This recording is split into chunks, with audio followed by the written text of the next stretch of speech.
broadcast is now starting. All attendees are in listen-only mode.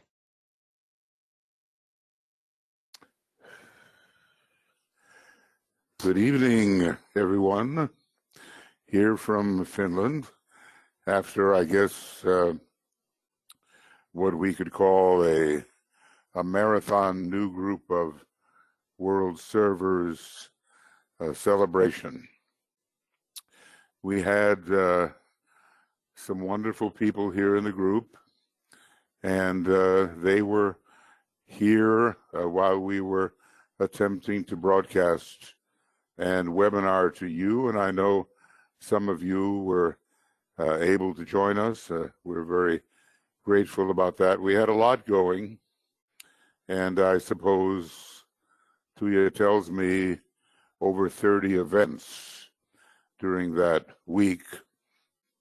And now I'd like to be able to say that things have died down just a little bit, but I don't think I can justifiably say that. We're not going to have a really long session tonight, but I wanted to get started again because, as you know, a break comes when we have to go to conference, which has its own ongoing demands.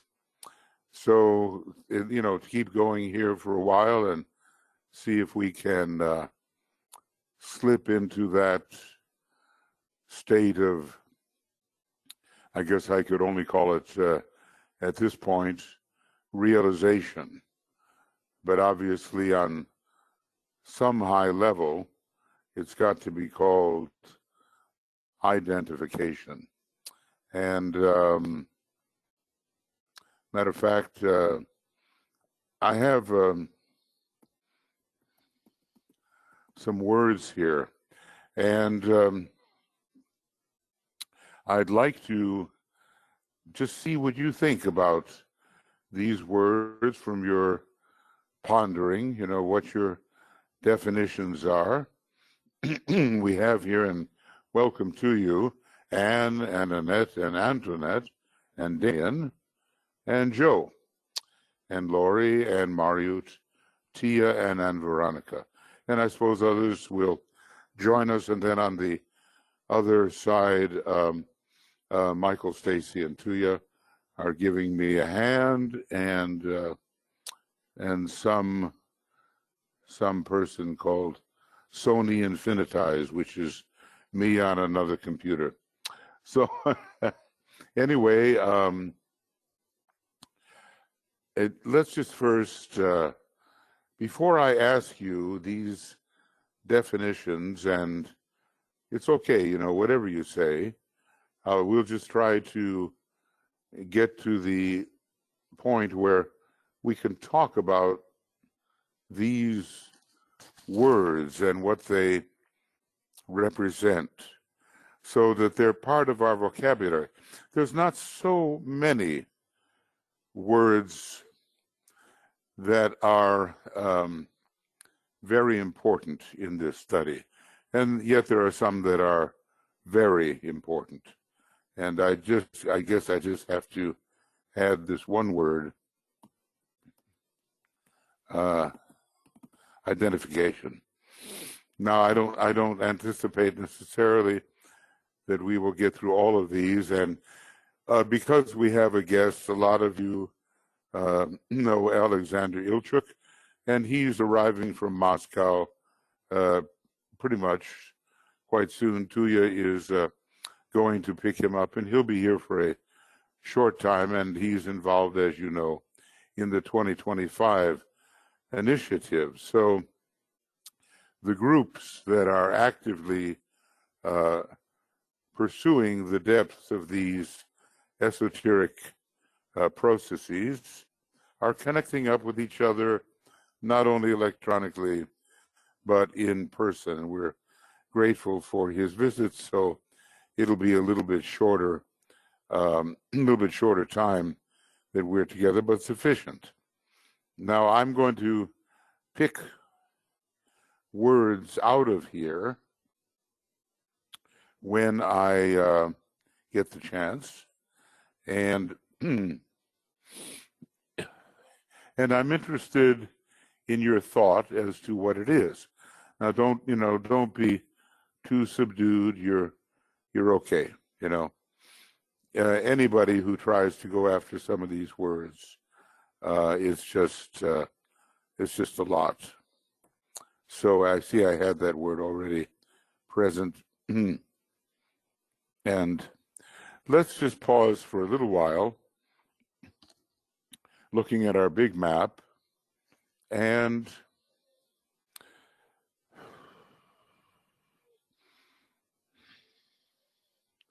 just think about just something simple, it's simple, apparently simple anyway.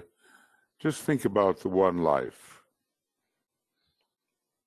Why do we refer to the one life, and why does DK tell us that when it comes to life, we really don't know much at all, just like when it comes to trying to define the will? What is this one life, really?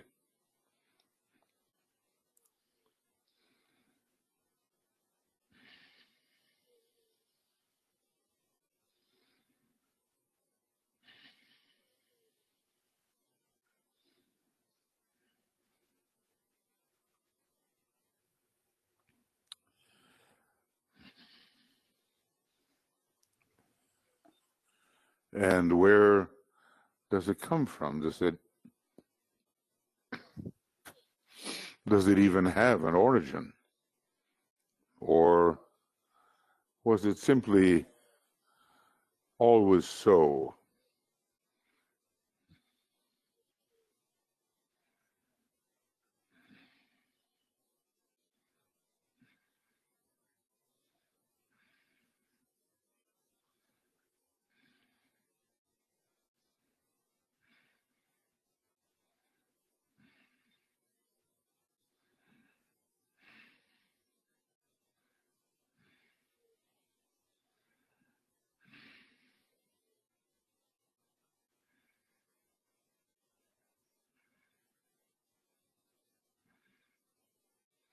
There's quite a long distance, apparently, between considerations about the one life and all the little fragments that we have to deal with in our daily life. We're not talking about the number one at all. We're talking about the many. Engagement with multiplicity. So much so that we don't really withdraw ourselves and realize, goodness, I'm dealing all the time with multiplicity, and yet it is said that there is only the one, and that I am that one. How did this happen?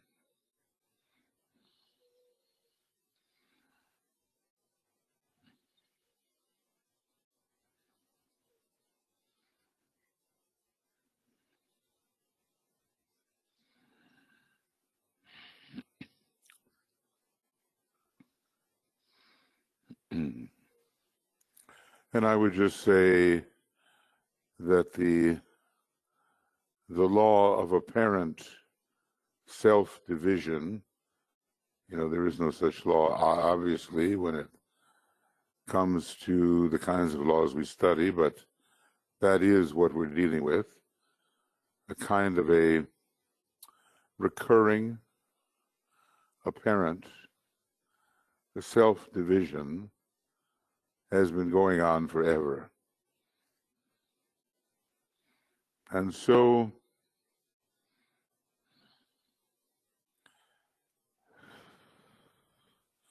when you confront anything,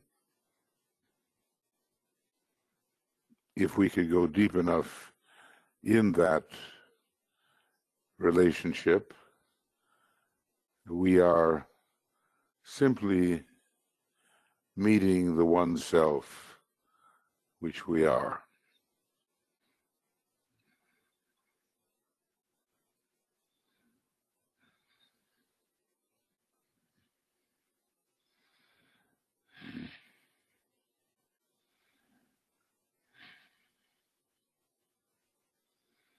And it may take a while for us to realize that, because we think of ourselves as being a member of the fourth kingdom, so that when we perceive the mineral, the vegetable, the animal, it's hard to somehow say that this perception is the same as what we are. As a matter of fact, it's, it would be considered foolish. It would be considered by most not to make sense.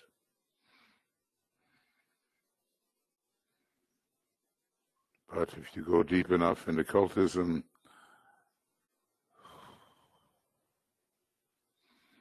you find out there are these deeper strata of realization.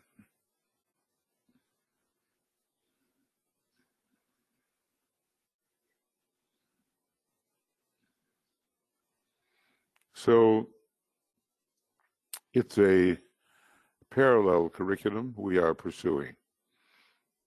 Now, in the future, many of us, maybe all of us, who knows, will be involved in the new schools of meditation.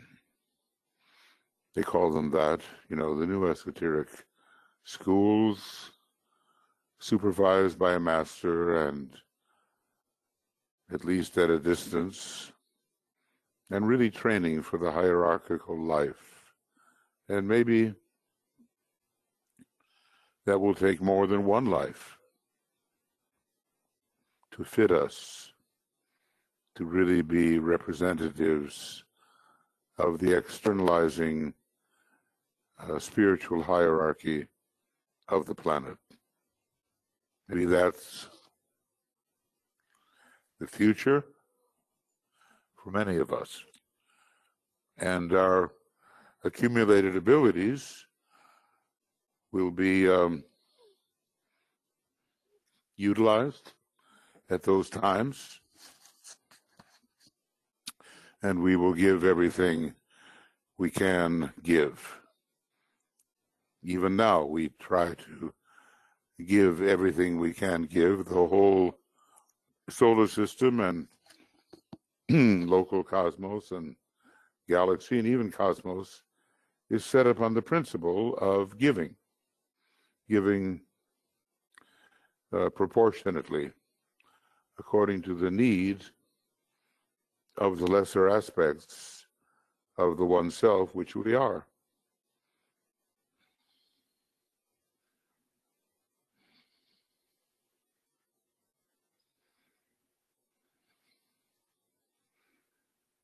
So every day, even for a few minutes, let us remind ourselves of what the one self really is. As close as we can get to it.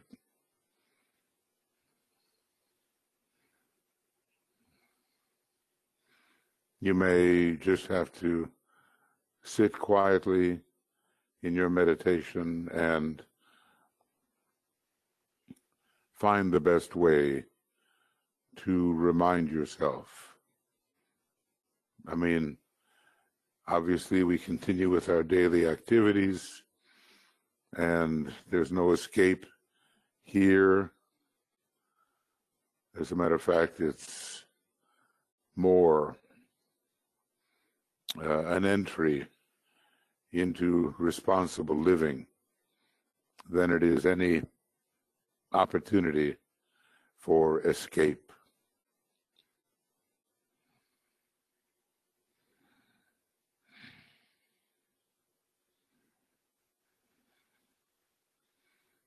But at length, this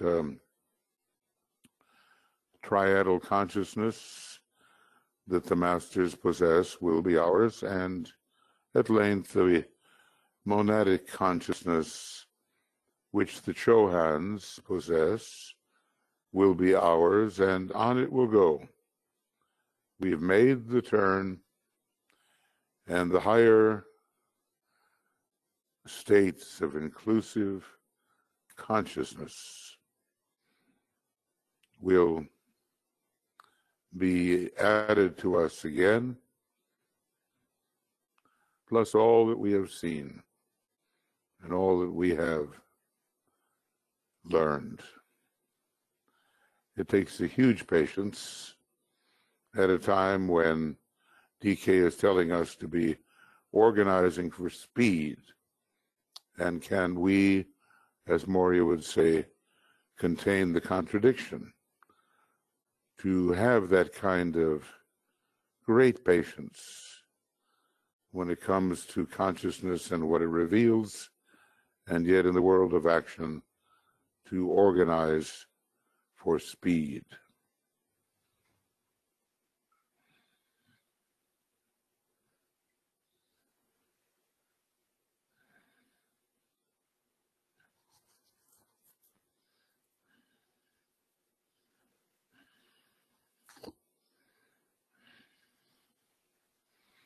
So let's just sound the Om and confirm a little bit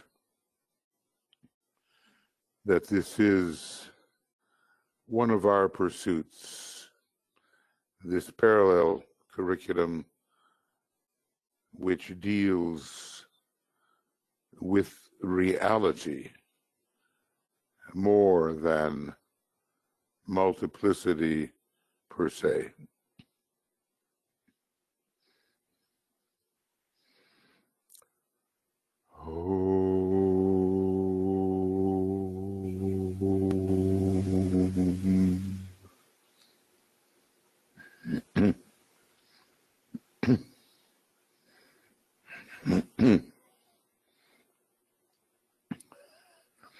I'd like to be able to sing a slightly longer Om here, but cannot quite manage it at the moment.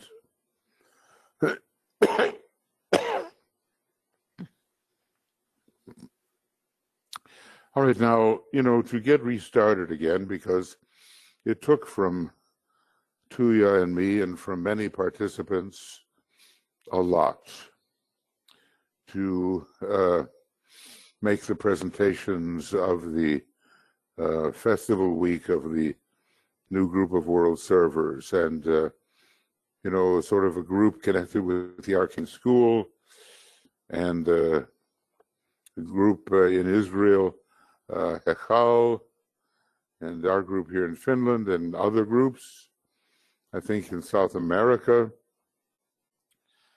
I'm leaving out, of course, I'm not aware of everything, but they were listed, I think, on the Lucis Trust programming that tried to collect and show many of the activities. These groups were all active in their own way and going deeper into the issue of what it means to be a member of the new group of world servers, how they have to be recognized, how they have to be supported, how they have to be strengthened. These are the things we concentrated on.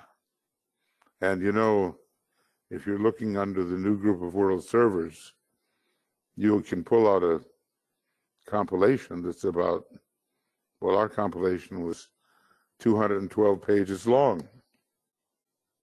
I guess it depends on what font you're using, but we were not using a big one.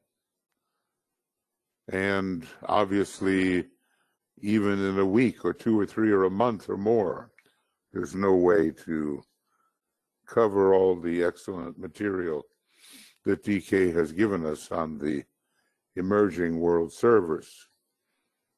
But we, I think, hit some of the high points and helped to plant in the minds of the participants a greater understanding. And Elena Dramcini was here with us too.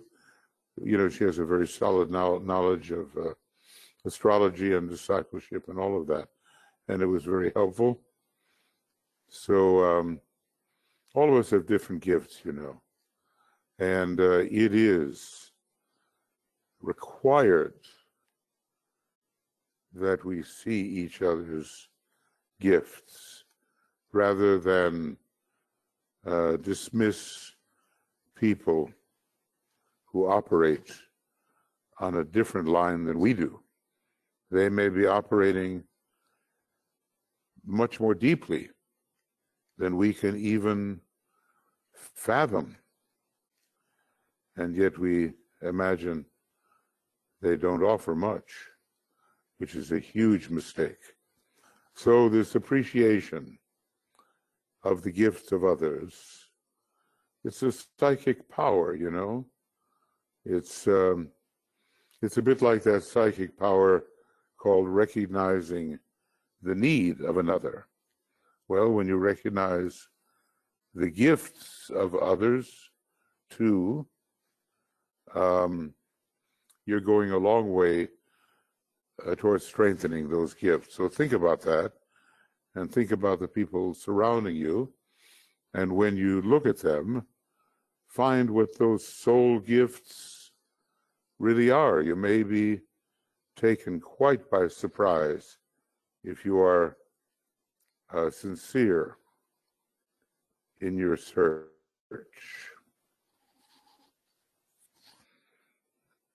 Now, let's just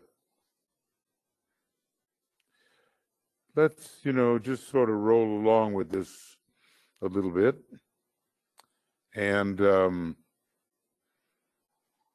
offering either in written form or maybe more quickly in spoken form your understanding, your definition of these words. I'm not going to necessarily start with the beginning. I'll start with the word identification and offer what you think it means. Think of a form of words or a definition or something that you can explain a little bit or write down a little bit, because we need to sharpen up our understanding of some fundamental concepts that we will never escape when we're dealing with this issue of the one life. So the first is identification. It's a major word in our pursuit. Identification as being. So if you come up with anything, and of course, you know, don't be shy. We're all of us in this situation where we cannot define the way Master DK can define, but we're getting better, and we need a foundation, and we need to be more and more sure of the basis of our work. So identification is the first word, and your sort of definition of that. And of course, I would open that up also to the people who are on the staff, if they are among those who wish to speak. I'm not sure that they can write. I'm not sure how that goes, but at least speak. Identification. Identify, identity.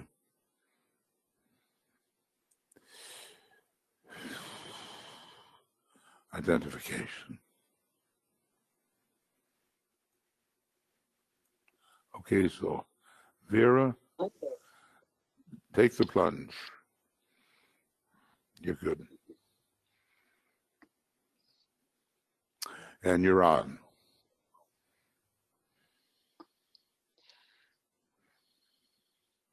Yes, I came with something very, very, very short. To me, identification is example when I say I identify with my soul. So it's I am the soul. I am that. I want to identify with. That's all I can say about that. That I am that. There's the formula I am is very important in this question of identification. You know, what is the I, and how does it identify itself? What does it seem to be? How does it define itself? The word I am. Now, you know the three in Leo: I am that, and I am that, and that I am. So those are different levels of identification. And mostly, I would say it's good to have this I am formula as being very important in this whole question of identification. Mostly, a mistake is made. I call it mistaken identity. The I am is not applied, but the ancient formula that you're suggesting here is exactly what is found in the Upanishads. I am that. I am that. And of course, obviously, the words are one thing and the realization is another. So thank you for getting us started. Any other or if you want to say anything else, Vera? Damien's hand is raised. Okay. Okay, so not right now, Vera, and then Damien. Okay, Damien. You're self-muted. Hi, Michael. Hope you had a good December. Boy, did I have a December. A very challenging time. Yes. Yes. Yeah, identification. The only word that keeps coming into my mind, and it's more than a word, but it's wholeness, and it's more of an impression that I get when I look at the word identification. I just get wholeness. Mm. And then the other thing that pops into my head about it is isness. All that is. Yeah. That's what I dissociate with the identification without thinking about it. Those are two powerful words. Mm-hmm. Because very powerful, because I think, you know, somehow isness goes to the core of what is revealed in the identification process, and ever greater wholes are revealed. Maybe not the whole of all wholes, but you know, if it's the universe, it's pretty big. Mm-hmm. And then, of course, to think of the universe, this particular universe or any particular universe, to think of it as an infinitesimal. Mm-hmm. Now that's a big, you know, you really have to do something with your mind when you might think that. But isness is one of those key words, and so is the wholeness, we might say. So, you know, the whole thing is here, David, and whomever, you do what works for you. Yeah, but what I'd actually do when I say wholeness, right? I'd identify that in my head. I don't know where this is coming with. Is beyond, no barriers, no beginnings, no ends. It's like the start. Well, it wouldn't be the start. That's the wrong word to use. What's been there for all. The start. Do you know what I'm saying? That word. I do, and that's all, it's all the universes that have ever been, and there are countless, and Yeah. yet always more than that, because there's the reality behind all those universes. Like Aristotle said, and it seems like a simple sentence, but then you stop to think about it. He says, infinity cannot be traversed. Yeah, I'd agree with that. And when he says it, well, then the whole question about how we arrived here or anywhere, and whether that can be a linear process or not, immediately comes up for consideration. Mm-hmm. So let's just say it's a good word, it's an indicative word, and it takes us beyond any bounded perception. And the universe itself is a bounded perception. So, like I say, whatever, I've worked on this stuff now for 25 years almost. Actually, maybe 28 years. The one good Saturn cycle. And I know it's elusive. It slips away. Yeah. It's like an itch.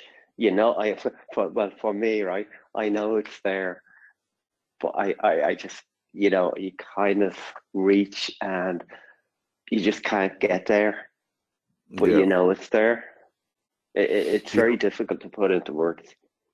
Yeah, and then suddenly, there is that flash of something you were reaching for, and you might like to hold on to it, and maybe it'll stay for a while, but maybe not. But you can't. Anytime I personally do that, it's just, even that feeling goes, like, you can't, for me, I just can't hold on to it. You just kind of have to be in the moment. Yeah. I've only been to Ireland for a few days of this life, and but I got some impressions there. My daughter and her family were, I don't know, her husband is Irish, and they were taking a trip, and it was not possible for Tuya and me to.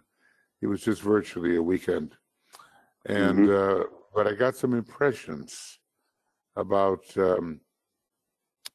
isness and sameness and all those good things that we're searching for. And so I have this sort of permanent iris association, which is not exactly what I thought would be coming up, but there it is. And Damien, maybe you find it possible, if you've anchored the moment in anything recognizable, it's possible to take that recognizable something and re-evoke what went with it. Now, it may not always work, but there may be a scene, a gathering, a person, an object, whatever it is, that can re-evoke. I remember seeing something about time travel. It was what can I call it? It was a fantasy, and it had Christopher Reeves in it. Before he had a terrible accident.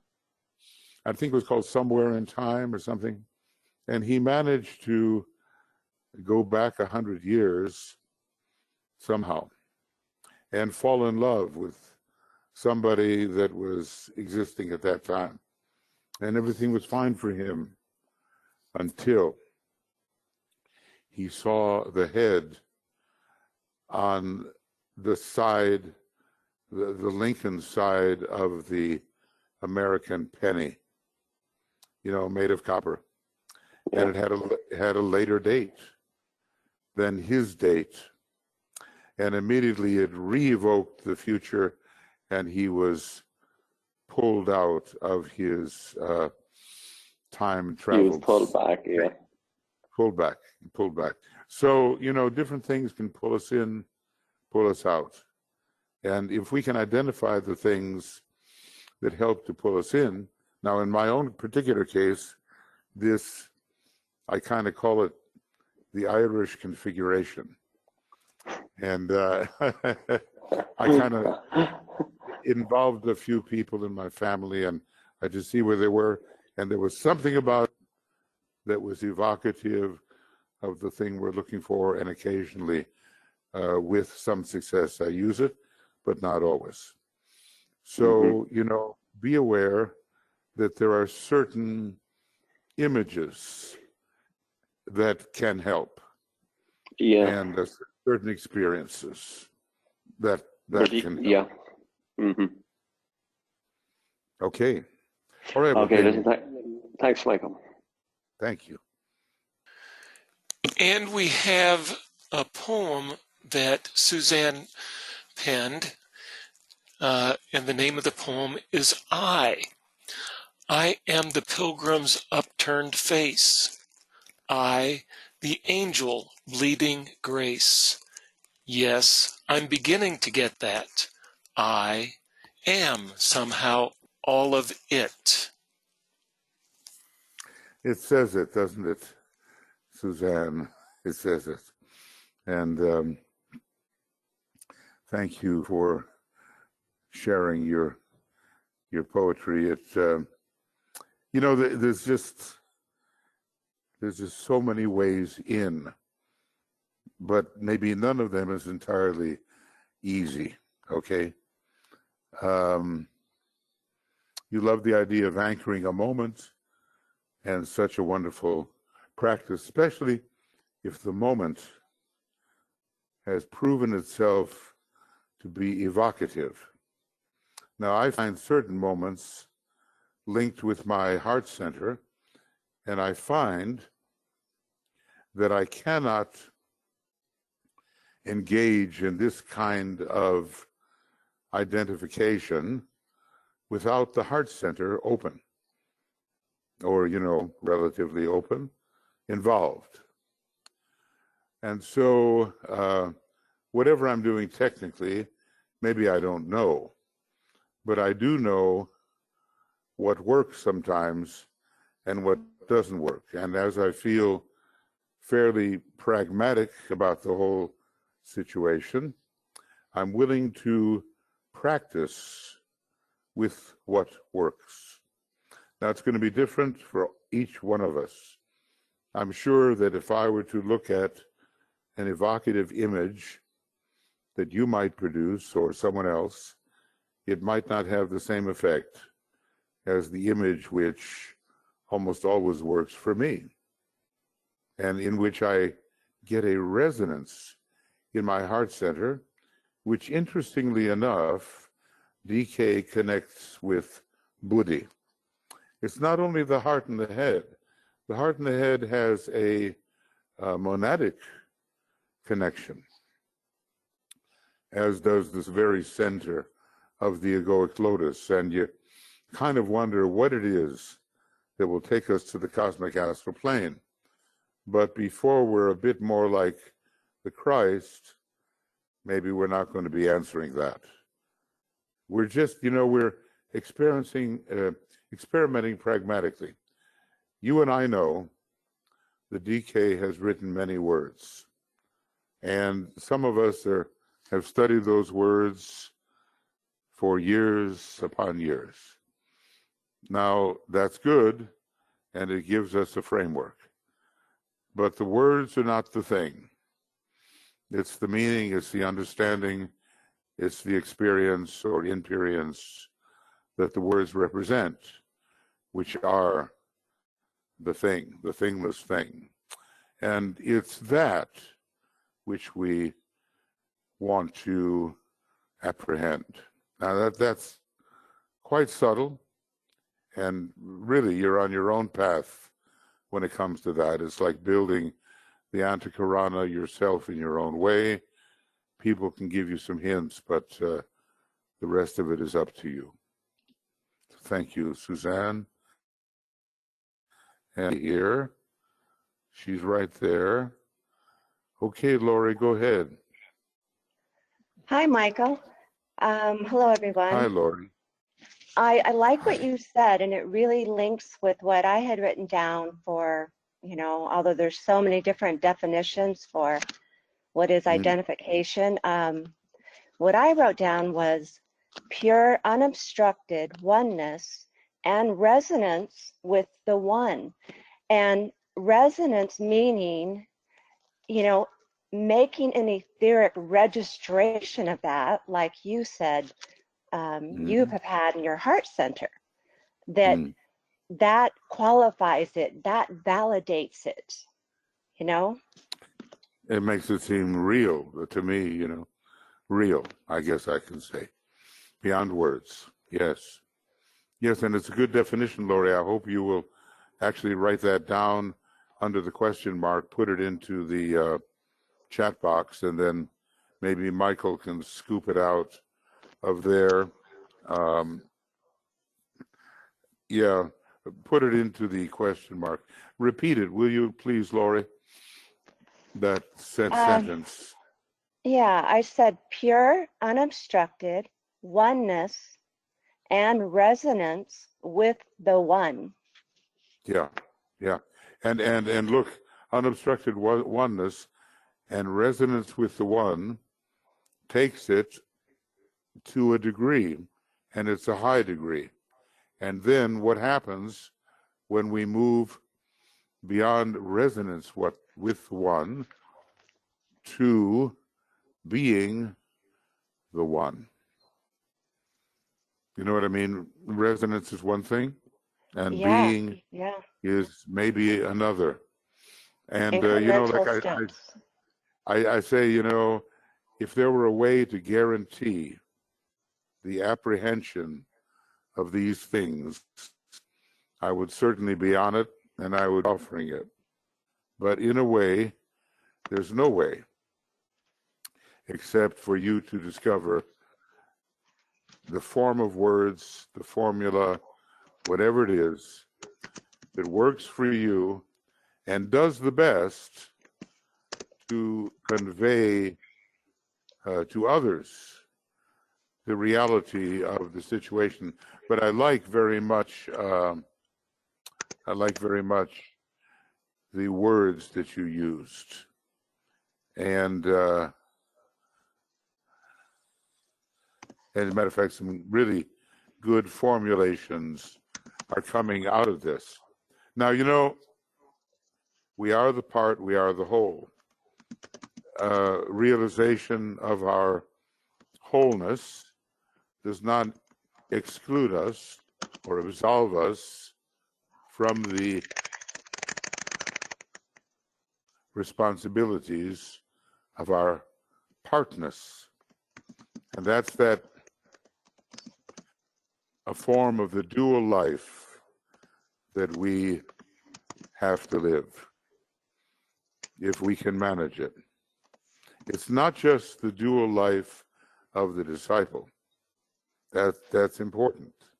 Soul and personality. It's not even the dual life of the normal initiate up to the third degree, or maybe a little beyond. It's the dual life of the high initiate one day. And no, Christ is the greatest of the identifiers. Somehow he's mastered that, and he can get beyond any illusory ring pass not. He can transcend any illusory ring pass not. Of course, maybe within reason, because he too is growing in his consciousness.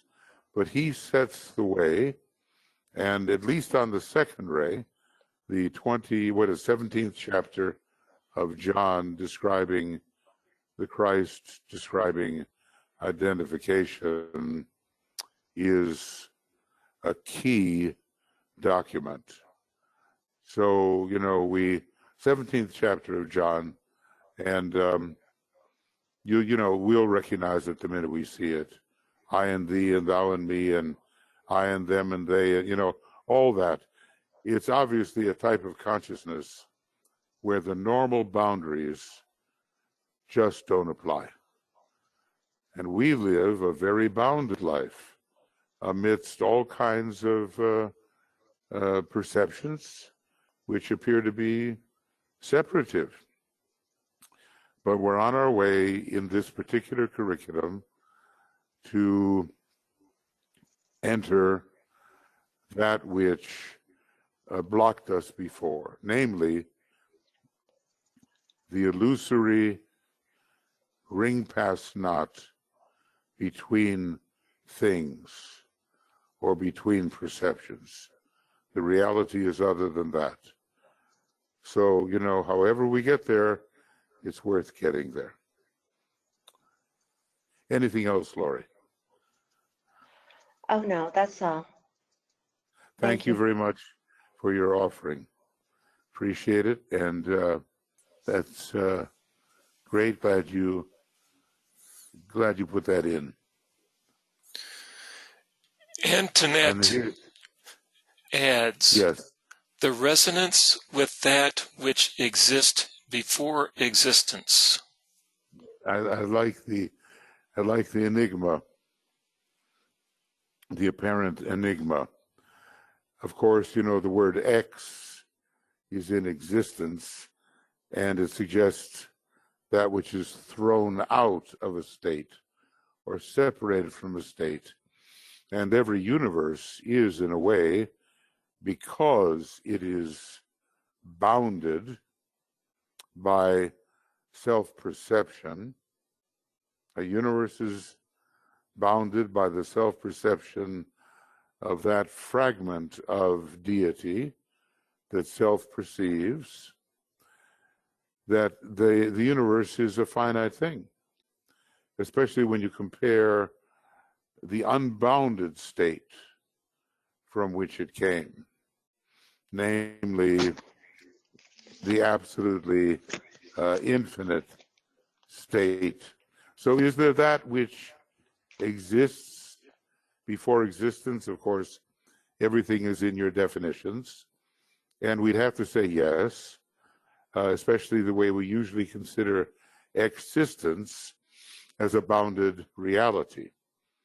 Now, let's just say that absolute infinity exists or is before normal existence, before from it arises the normal existence of the universe and that which is apparently within the universe. And then, of course, when we deal with the absolute, it's ever so much more so.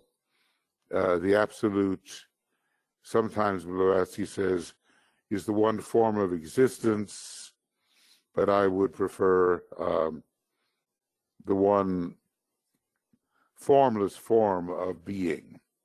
I would prefer that when trying to describe the indescribable.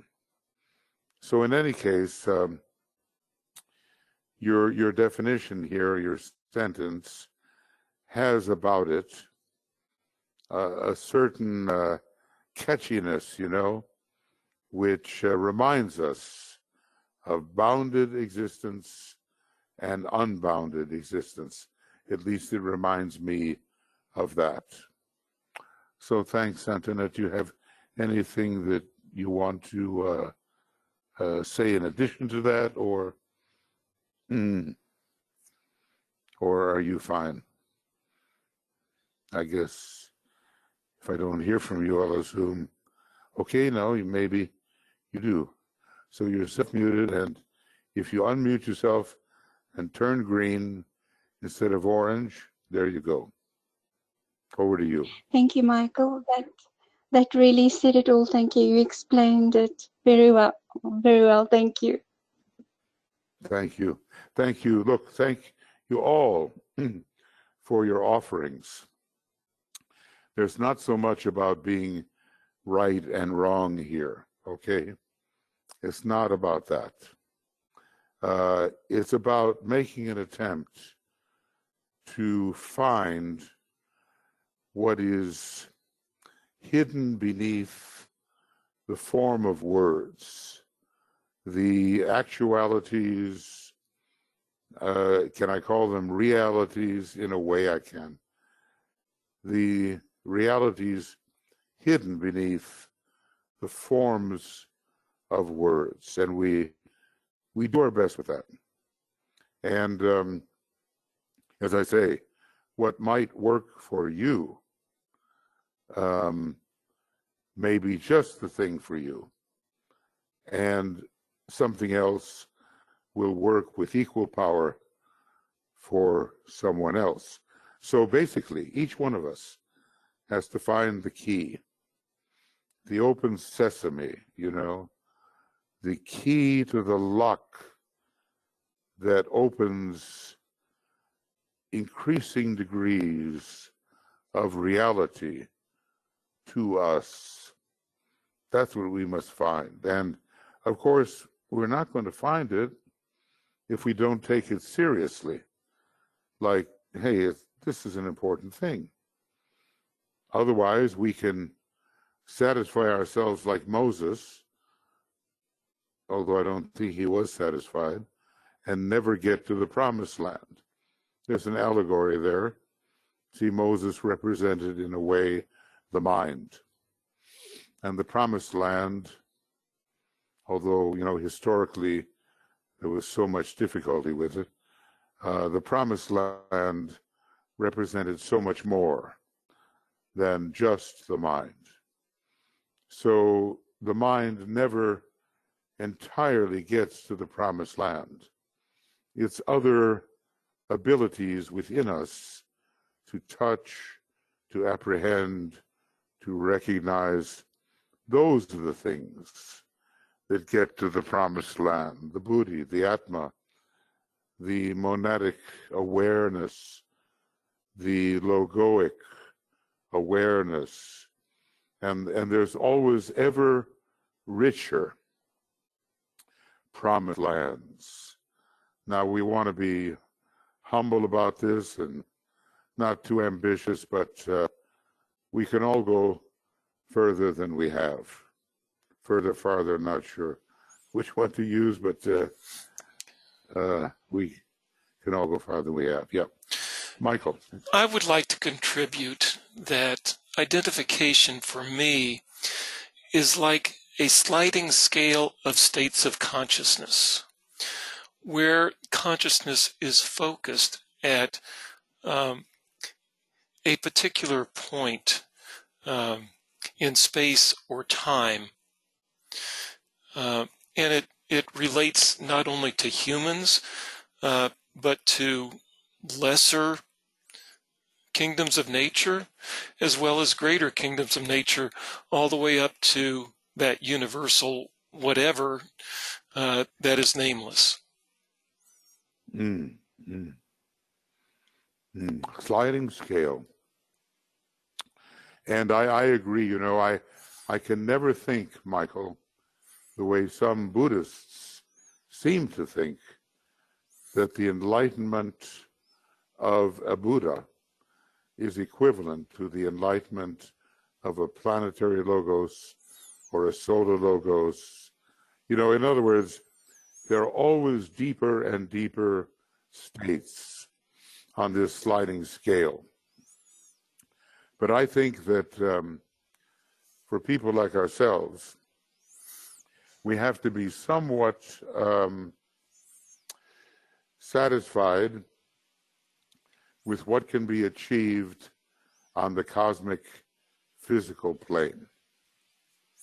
You know, because the Christ himself has not really left the cosmic physical plane. We're not yet talking about these, what is identification in these strata, and look at them, each one of them as complicated as the physical, cosmic physical. Yeah, go ahead, Michael. Yes, working in the 18 subplanes, that's like nursery school. And then going into the cosmic ethers, that's kindergarten. And we feel so proud of ourselves in what we think we accomplish. I have a picture of my. I have a picture of one of my young grandsons graduating from nursery school with a big cheesy grin on his face, and he is so proud. And that's us trying to rise out of the 18 subplanes, getting out of nursery school. Yes, it's humbling, but it's better to be humbled than to be inflated by glamour, because then we just don't accomplish anything and we come crashing down. So let's go for as much of the reality as we can, even if it's humbling, may I say, even if it's humbling. It has to be humbling, or we have to be humble in recognizing not only what we have achieved, but what is left for us. Yes, it's well said. Michael, if you'll be so kind as to cut and paste what's in the chat box, or get, whatever, and then mail it to me, and maybe we can mail it to those who have attended this little session. Now, I'll tell you what, friends, I always have, my eyes are bigger than my stomach, and I'm always thinking that we haven't even really knocked off identification, and we're not going to, because it is the ongoing word which is descriptive of this whole process.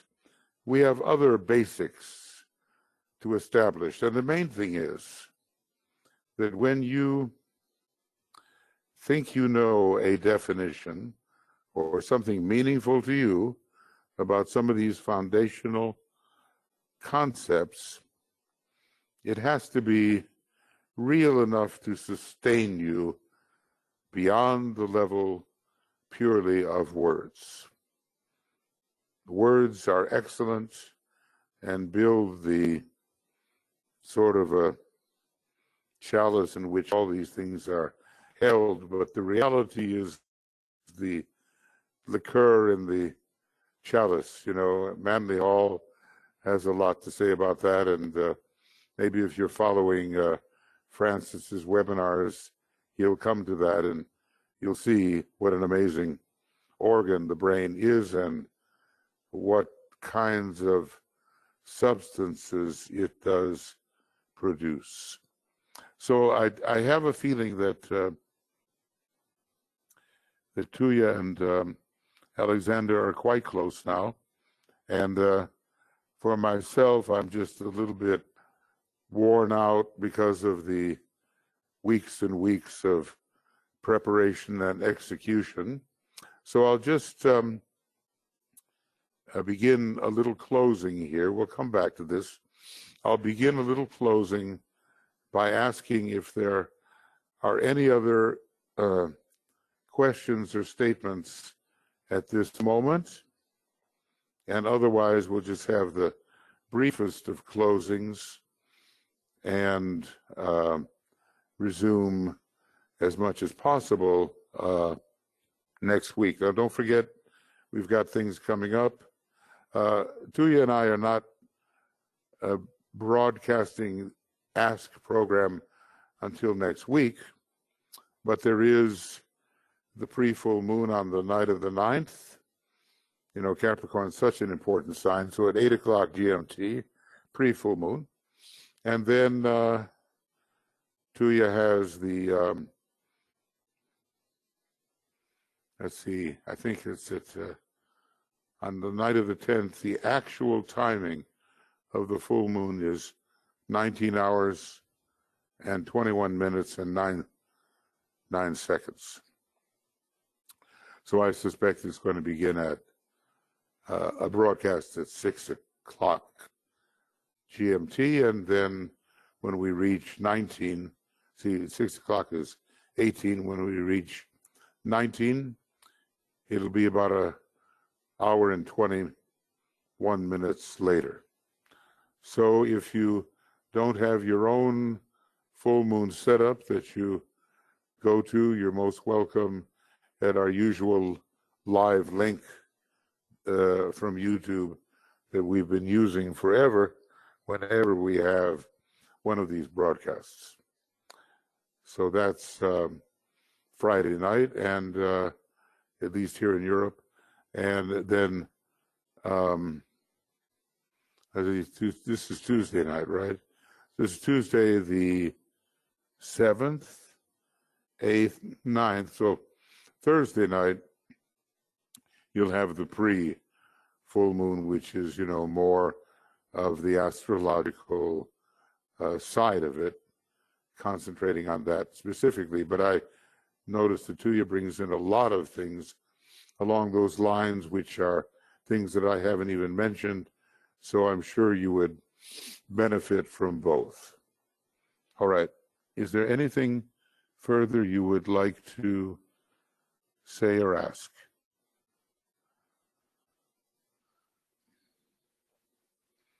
Okay. And meanwhile, some other people have joined us, and I just want to say welcome to you and thank you for being here on the list. Now, obviously, I've dealt with some foundational concepts. I just want to make sure that you have in your mind, consciousness, vocabulary, something that can represent these foundational ideas. So if you're concerned about what they might be, I'm going to do, if I can,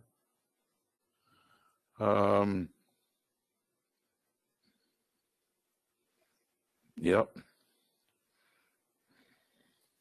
I'll put them in the chat box, and you can copy them from there. And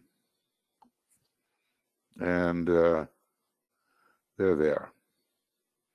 And then if you want to think about these, I might just call upon any of these words, not necessarily in the order presented, but they do create a foundation in this very strange inquiry which we're undertaking, and one which is not much undertaken, and yet is very necessary. Okay, then, if not, have I missed anything, Michael? Is it okay? Looks okay. I see no other questions or hands raised. Okay, so we're in good shape there. And here's what we'll do. Coming back to Earth, as it were.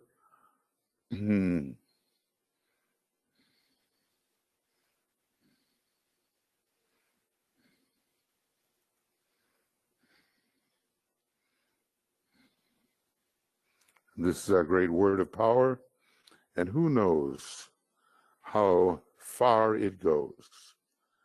We do know it involves hierarchy and Shambhala and so forth, but it involves much more than that. And maybe it's one of those invocations that has applicability at many different levels. So here we go. And pretty well mute yourself, but you can say it aloud with me where you are. Otherwise, you know what kind of sound we get in terms of overlapping sound.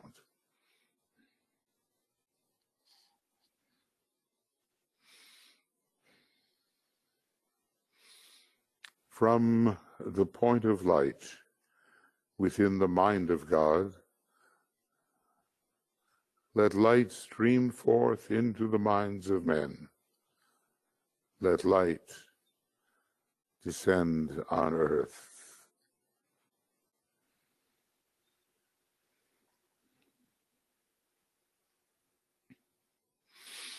From the point of love within the heart of God, let love stream forth into the hearts of men. May Christ return to earth.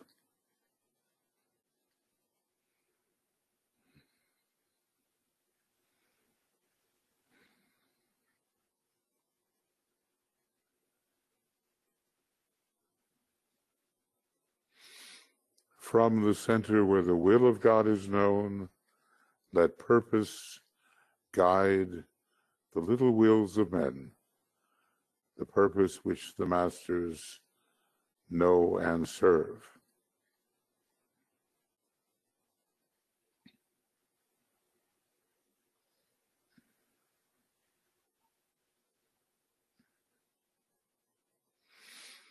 From the center which we call the race of men, let the plan of love and light work out, and may it seal the door where evil dwells.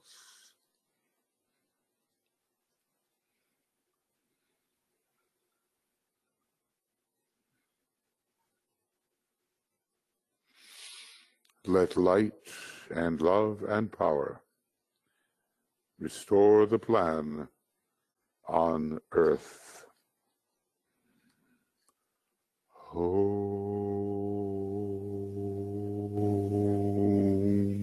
Om.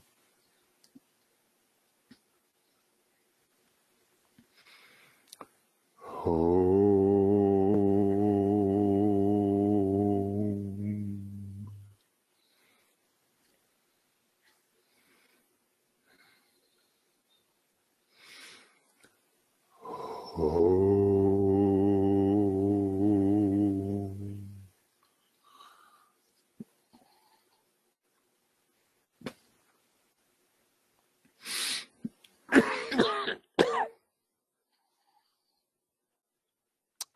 Friends, tomorrow morning,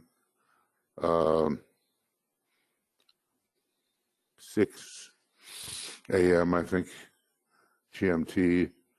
Michael, I wonder if you can pull out is it possible to pull out the link for this Science of Triangles thing, that we, possible to go there?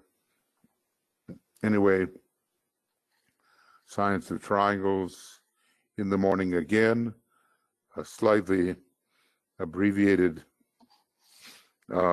program that probably, isn't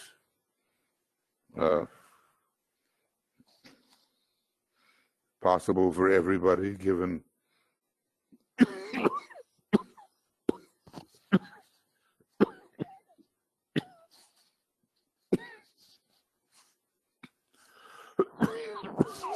I'm sorry, it's an ongoing thing, but My link has it going at 6 p.m.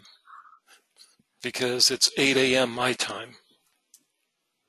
really, whoa.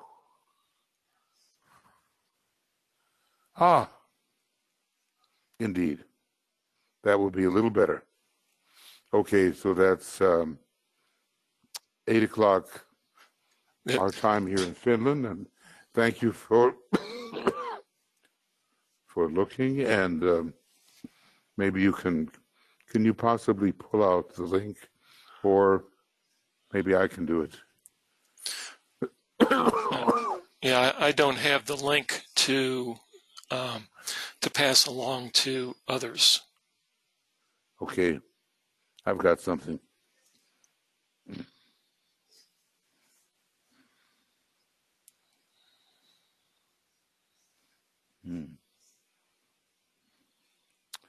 Well, I thought I did.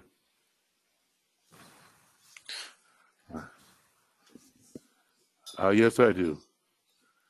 Okay, so that's going to now be put in your chat box. if you would like to join us, and if for any reason it becomes impossible, then we will let you know. But there it is in the chat box.